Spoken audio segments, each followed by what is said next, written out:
માનનીય મુખ્યમંત્રી શ્રી હમણાં આવ્યા હતા ત્યારે આ બધા ઉપસ્થિત હતા અને મારી ભાષણમાં પણ કીધું છે કે અહીંયા એક સરસ મજાનો ડેમ મેસો સરોવર અને શામળિયા ભગવાનની ધરા એમાં લગભગ નાના મોટા લગભગ 25-30 મંદિરો આવેલા છે.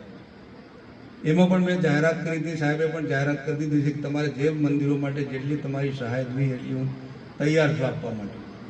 એક રિવરફ્રન્ટની પણ મેં માગણી કરી હતી. સાથે સાથે અહીંયા અમારે સાહેબ એક નાગદરો છે, એમાં નાગદરાની અંદર આખા લગભગ 4 રાજ્યના આદિવાસી ભાઈઓ અને બહેનો અહીંયા પિતૃદોષ માટે આવે છે.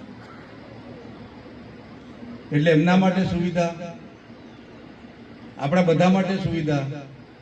અને ભારતીય જનતા પાર્ટીની સરકાર હોય તો કે એટલે કરે જ, મને ખબર છે. કારણ કે 2017 થી હું આવ્યો, 2025 થયા. એટલે એમાં પણ તમે બધા જુઓ છો, જાણો છો, જે આપણે ખાતમુહૂર્ત કરતા હોઈએ એનું લોકાર્પણ આપણે કરી દઈએ છીએ. આ પણ આપણે ટૂંક સમયની અંદર આપણે બધું થઈ જશે.